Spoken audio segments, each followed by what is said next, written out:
Hey, everybody. Welcome back to another episode of Ask a Property Manager. This is episode number 23, which happened to be my favorite number in high school because I was a Jordan fanatic. Just wanted to let you know that, Andrew. Great. Yeah, that's why I shaved my head. It has nothing to do with balding at an early age.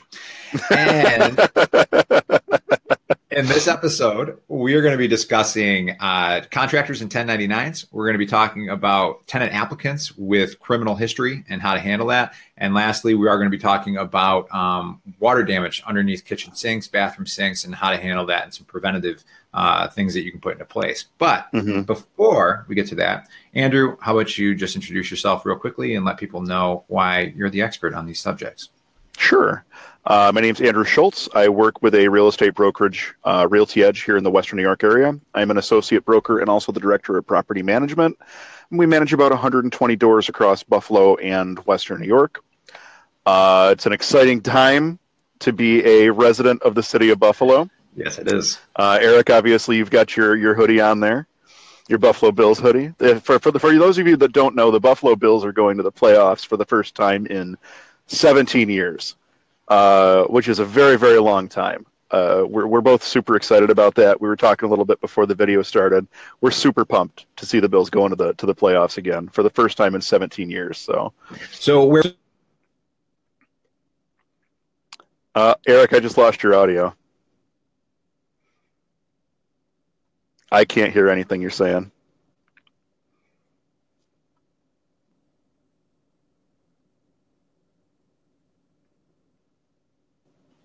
How about now? Now I got you again. Perfect. All right.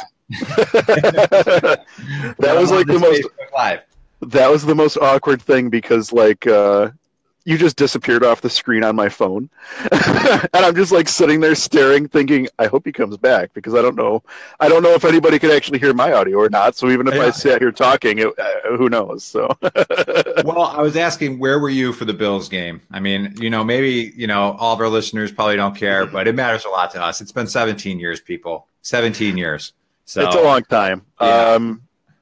Let's see. I caught the first three quarters at home, and then we had dinner reservations. It was on New Year's Eve, so we had dinner reservations for 8 o'clock. So we get to the Galleria Mall, which is a mall here in the Western New York area, actually one of the bigger malls in the Western New York area. Tons of restaurants and shopping and stuff like that. So we park the car, and I could hear the Bills game. Or I'm sorry, not the Bills game. The Bills had already won at this point, but we still needed the Bengals to win. Is that correct? Yes. Yes. Okay.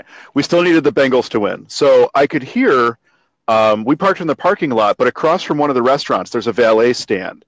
And the one restaurant had their outside speakers turned up so that the guys in the valet stand could hear the Bengals game. And I'm hearing this Bengals game, and I go marching into this restaurant, not even the restaurant we're going to for dinner, by the way. Yeah. So I go marching into this restaurant, and everybody is crowded around this bar watching this game just as Dalton throws the touchdown that basically sealed the Buffalo Bills going to the playoffs, which is super exciting. Everybody was just going absolutely nuts. It was crazy. It was a great time to be a Buffalo sports fan. Absolutely. But people didn't come here to listen to you and I get really excited about the Buffalo Bills. We're coming here to talk about... That's their prerogative, I guess. But we're going to get to it. Let's take a look at our agenda here. I'll throw the first thing up on the screen. So we are talking about criminal history. More specifically, we're talking about how you should be thinking about it if you got a tenant applicant who's, got a crime in the past. And what I'll do here is I'll share my screen because I've got a question here that I believe came from Barry. Let's pull this up onto the screen. Let's see. So I'll read this to you, Andrew. This came from Barry on December 31st. He said, "Good morning and Happy New Year to all." It's a very nice intro by Barry. He said, "We're working on renting out our first property. We have a set of pre-screening criteria that I described to the prospects prior to selling an appointment to show the property. Pretty standard stuff on the list. But the last item is that I say we're looking for someone with a clean criminal history, although the full screening criteria are a bit more complex than that. I just spoke with a guy who very openly said that he wants to be honest, and he did have a criminal issue 10 years ago. So this was when he was 20. The guy's like 30 years old, but it was a robbery. He's been clean since then, and he believes it'll pass all the other screening criteria on my full. And then he says, on my full screening criteria, I do have robbery as a disqualifier. What are your thoughts on this?"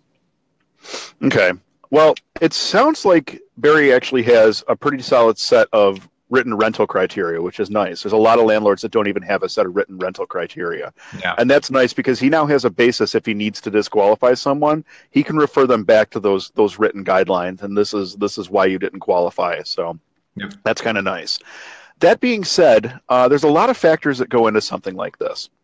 So based on what we know, it sounds like the guy qualifies for the apartment or would qualify for the apartment except for this one act of a criminal nature that's on his record from about 10 years ago. And it's a robbery. So that's basically what we know about the situation. Yep. So there's a couple different ways of looking at it. I guess the first way I would look at it is how much activity are you getting on this rental? You know, we're in Buffalo and it's January. There's snow all over the place. There's not a lot of people looking to move right now. If this guy's coming in and is looking for a rental and meets the qualification criteria and we're not getting a lot of action on the place, I'm probably more inclined to consider him. 10 years ago is a pretty decent amount of time. If he's managed to keep himself clean since then, I think that shows a lot of character. You know, there's a lot of people who have made mistakes in the past that sometimes you just need that break, Sure. and this, you might be the landlord to give it to him. Yeah. So it's something to consider. Yeah, I would definitely say you're piggybacking on what you said as far as how's the response for your rental. So that's definitely going to dictate. I mean, if you can get a ton of applicants and you're not in an area where you have to do a first come first screened tenant screening process like they do in Seattle, you can take a look and see if there might be somebody who's a better fit. But the other thing to consider too is that in the future, you probably are going to be seeing more applicants with criminal history, because as the prisons become overpopulated and they're having that issue of what to do with these criminals who are being released, you're going to see more applicants that have, you know, a checkered past. So keep that in mind too. Keep in mind the quality of your rental. I mean, if you've got a luxury rental, it may not make sense, but if you can be honest about your rental and it's in, you know, a Class D property and it's not in a great area, you might have to, you know, fudge a little bit on your screening criteria. And, you know, one of the things, I was a criminal justice major in college. One of the things that prevents recidivism, prevents people from going back into the system after they've come out, is obtaining work and obtaining housing. Those are two keys for success when it comes to kind of turning your life around after you come out. And if you're able to put somebody in a position where, you know, say they found stable employment, so they meet your 3 times the rent criteria, if you're able to put them into housing, you're helping that person to kind of restart their life, which, I mean, you might be in a position where you can really help to change somebody's entire outlook. So, you know, case by case basis on something like that, I guess. If the guy's kept himself clean since the incident 10 years ago, it sounds to me like that guy is probably doing the right thing, or at least trying to do the right thing and get himself back on the right track. I certainly wouldn't want to be judged by everything I did when I was 20 years old. I know that. Dude, if I think back to the stuff that I did in college, like... Yeah. I know. Nobody would run to you. Yeah, exactly. I had to buy a house. I didn't have a choice. Yeah, right?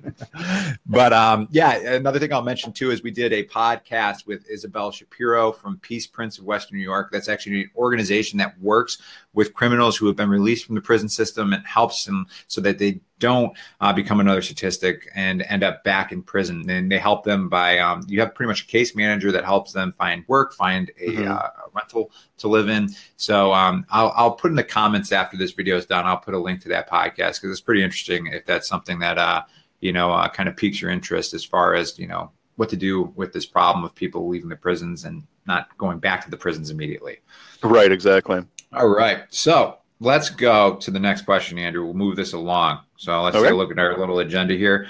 Number 1 is down. We always do 3 of these. So number 2, this one's about contractors and 1099s, but I put the wrong one up on this screen. Let me get contractors and 1099s up here. So there we go. Got it. All right. Technology for the win. So let's take a look here. This one comes from Jason. This was yesterday. He said, I'm finding some contradictory info about this, so I'm coming to the experts, which I consider you to be the expert, Andrew. And he said, I have a single rental property, and I'm wondering if I need to send my repair contractor a 1099. Thank you. Gotcha. Okay. I'm actually going to disqualify myself as the expert on this one by a little bit. Okay. I'm not a CPA. I'm not an accountant. I'm just a property manager. So whatever advice or whatever I say here, get your actual advice from a true professional, a licensed accountant, a CPA, something along those lines. That being said, my experience as a property manager, any vendor that we pay out over $600 in a year to gets a 1099 MISC from us. And that's combined like labor and materials. So if somebody comes and does a job for us and it's, say they install a new front door and it was $601 and $301 of it was the door, $300 of it is labor, doesn't matter. You're still getting an invoice for $601. You're still paying them $601. That's what you 1099 to them. And then they deduct the costs of whatever they need to do on their end. So that's on them. Okay.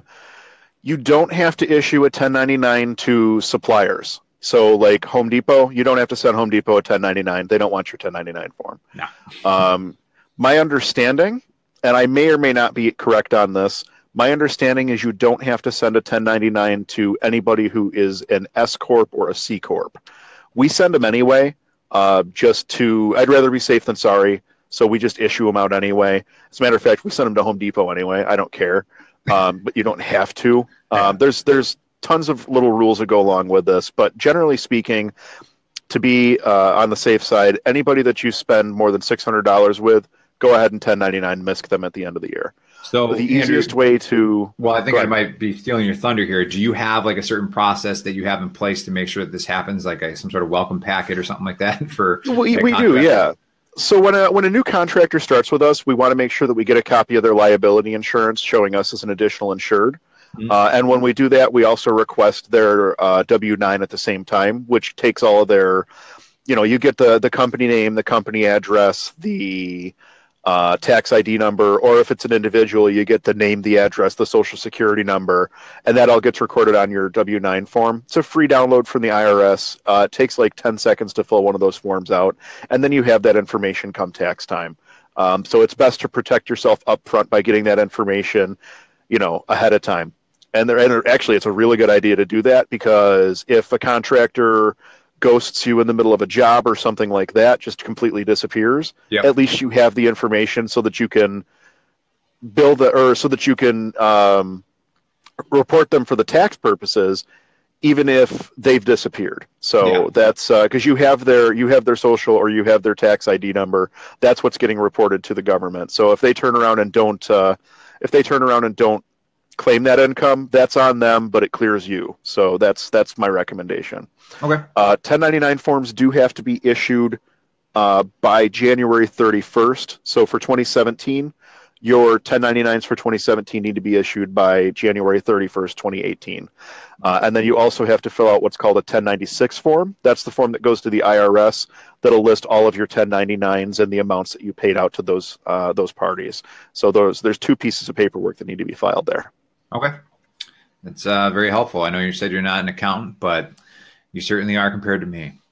We get the nice thing is the software we use takes care of a lot of the heavy lifting for us. I basically just have to run a bunch of reports and kind of compare numbers to make sure everything's accurate. Mm-hmm. But it takes a process that, if you were doing it manually, would probably take me a week to go through everything. It takes it down to about a morning, like usually a 3 or 4 hour morning I can spend on 1099s, and I'm done and it's filed and I don't have to worry about it anymore. Yeah, and you use what, Appfolio for that? We're using Appfolio. It's that's more for like a true property manager or somebody with a lot of units. Yeah. But just about any property management software should have the ability to generate 1099s. Okay, cool. And I think that definitely answers that question. So let's move along to the third question here. So this one, we are talking about water underneath sinks. Let me pull up the question here on screen. And this comes from Erin. So what Erin said is that her husband ran across a post about extensive water damage from a leaky sink that a tenant reported when they noticed the water. So this was a thread on Reddit. And she said that this brought us to the conversation of how to prevent and reduce this sort of hiding water damage. I wanted to see what, if anything, other people do to reduce the risk of unnoticed water leaks. So She's got pretty much a couple questions in here. What kind of preventative things can you do as far as waterproofing? She thought about maybe the bottom 6 inches of the cabinets, like she could waterproof it. Any cabinet that contains plumbing that would force the water out the doors. But she's also talking about her husband had the idea of maybe putting water sensors underneath the sinks too. So what's your thought about this, Andrew? So I guess there's 2 things that I would say on this one. First thing would be, if you're doing a regular, say a quarterly inspection on your units and checking under sinks for leaks at that time, a lot of times you'll catch that stuff before it becomes too much of an issue. That being said, if you do an inspection on January 1 and not another one until, what would that be? January, February, March, April 1st, and you get a leak on February 1st, by the time April 1st rolls around, you're still going to have some damage there. Yep. So enforcing with your tenants or reinforcing with your tenants that they need to report maintenance issues as soon as they see them so that a little issue doesn't turn into a big issue is huge. And that's something you should discuss at lease signing, at move-in, whenever you're doing a monthly inspection or a quarterly inspection. If you find damage that was unreported, just reinforcing the fact that, hey, we fixed this stuff, but you have to let us know about it. Mm-hmm. One tactic that we've used in the past, actually was still used to help alleviate some of that damage, we'll take either a scrap piece of linoleum or a box of the cheap 12-inch by 12-inch stick-down vinyl tiles. Putting those underneath the sink will help prevent water from getting to that wooden surface, which will in turn help you from sustaining a lot of damage. So a little bit of stick-down tile or a piece of scrap material can get you really far in helping to save your property. Yeah. Cabinets are super expensive to replace. If you can even find a matching cabinet, you're going to have to move countertops and everything. The most you can do to prevent the issues, the better off you're going to be in the long run. Yeah, absolutely. Well, I think that helps quite a bit answering that question. You're kind of talking about just also address the issue too. I mean, if it's a pretty serious leak, I think in a previous conversation you talked about Frankensteining it, kind of piecemealing it together. You're better off just making sure that you take care of the issue, especially if it's water related, because there's going to be damage down the line if there's water issues. Yeah, so, exactly. Mm-hmm. Yeah, I think that covers all 3 questions today. Again, this was episode 23 of Ask a Property Manager. Andrew, thank you for being on the show here. I'm going to pull everything out here and just have us on screen. There you go. Slowly working my way through this. This stuff's confusing. I feel like, it takes me a little bit, but I can figure it out. So thank you to everyone who's watching. If you do have questions, you can always ask them in the Rent Prep for Landlords Facebook group. We'll be covering those weekly, just talking about the topics that come up. And Andrew, thank you for being on the show. So we have somebody very knowledgeable to answer those questions. Sure, man. Thanks for having me. Go Bills. Yeah, go Bills. See how long this playoff beard can go, Go Bills. All right.